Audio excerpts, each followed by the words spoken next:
All right, y'all, so in today's video we're going to talk about, did I buy a new side-by-side, right? So my Can-Am's really great. It has a few things that I needed to upgrade on it, or just wanted to change on it. There was another side-by-side that came out, not going to name any names. I really don't bash any brands on my channel, but it's about 10,000 more than the Defender. I had it bought, was going to go down and purchase it. Drove to the dealership, of course, out of town, hard to get. Got in it, drove it. Air conditioner was great, unit was great. Everything looked really good. I like the technology in it. But when I actually drove it, I just felt like for the extra money they were charging for that unit, that it was very loud in the cab. The air conditioner was better. Of course, it had larger vents, a little more airflow, so for a crew, and the doors were sealed off a little better than the Can-Am. So I'll give it that. But as far as like noise, and I guess guys, if you're going to ride trails, this would maybe way different for you, but for me, the clutching is very high revved, even get to 5 to 10 miles an hour. Had a lot of engine noise, in the cab on the outside and the inside. So for me, that was a no-go. I do a little bit more RV parks. I need my stuff to be extremely quiet, and I'm very happy with the Can-Am, how quiet it is. So that being said, did I sell my Can-Am? No, I did not. Okay. But I did decide to go ahead and make some changes to it that, I guess, little things that have bothered me about it since I bought it, okay? And some of those are self-inflicted because, of course, I put larger tires on it and those things. Just always felt like it was a little bit underpowered, but I also put the 35-inch boggers on it with the 20-inch wheels, and I put the Super ATV forward arms and the S3 springs, right? Unit rode pretty good. All that worked really well. It just, like I said, didn't seem to have enough power. So let's move to the part of the video that we're going to talk about today, is what I did to fix those things, right? So I ordered a Dynojet PV4, okay, and that comes with the tune. And basically, if you want, I'll turn this around and show you. So the Dynojet PV4 just plugs into your diagnostic port here in the front. You're going to pop the hood. It is a Bluetooth little dongle piece that plugs into your data port right there, and you can just leave it plugged in. So you can also read your codes and do stuff like that with it. So it's kind of nice to be able to do that. But one of the things that I really like about it is it comes with the tune. So I was like, hang by that and upload the tune and just see how it does, right? So I did that, bought it, and noticed a pretty good significant difference with the tune. Vehicle ran better. As you can see, I've got some black marks on my driveway. It's definitely a little bit better. But one of the things that I did on top of that is I reached out to Warranty Killer Performance and said, hey guys, I want a specific tune. I want my speedometer to be correct.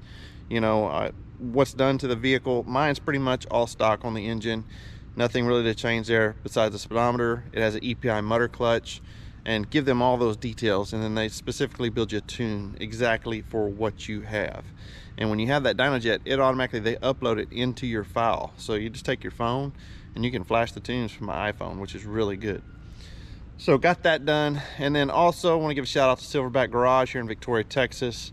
Dropped it off, told them, let's go ahead and do the 20% reduction in the transmission. I just felt in high range a lot of times. I had to put it in low, but it was with the 35s, even in low, I could run almost 25, 30 miles an hour. But it just had a hard time in high range, even loading in the toy hauler sometimes. And I was like, I want to get that power back. So one of the best upgrades I did to this unit was doing the 20% reduction in the transmission. Hands down. It pretty much brings your power back to the day you bought it when it was stock with stock tires on it. So regearing, guys, it's worth it. If you've got portals, you can do the portals and do 15s or 30s. Totally up to you. On the 35s and these, I wouldn't have went over a 20.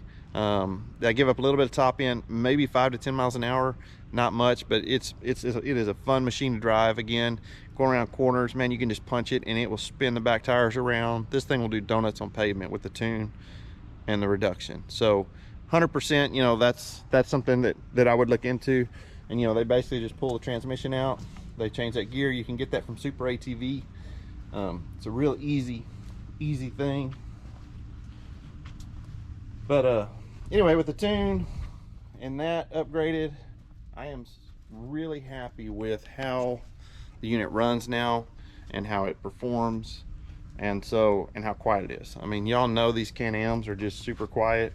We take this one to the RV parks. I've never had one complaint about the noise, and it's because, like, even right now, I can start this thing up and just stand next to it and do this video, and it's just super quiet, you know. I wanted to possibly do a turbo kit, but you look at turbo kits, you've got to put an aftermarket exhaust on them. It's going to get pretty noisy. I really like this machine, how quiet it is, so I kept it that way. So didn't sell my Can-Am, kept it, very happy with it. And you know, let me just show you real quick what that PV4 looks like on your account. If I had to log into my account real quick. Let me get this app open.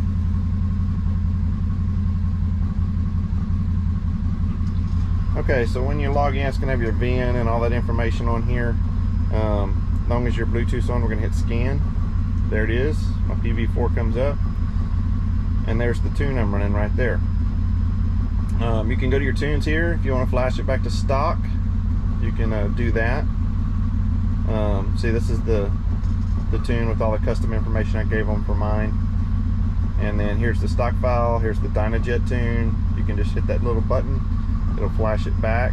And one of the nice things is if you need to data log anything, or, excuse me, or look at diagnostic codes, you can do that right here. So we can hit diagnostics. You can hit read DTCs. You can see we have 0 codes right there. It shows last time they were cleared. And then live gauge, you can basically select what gauges you want it to show. Like right now, that's AFR.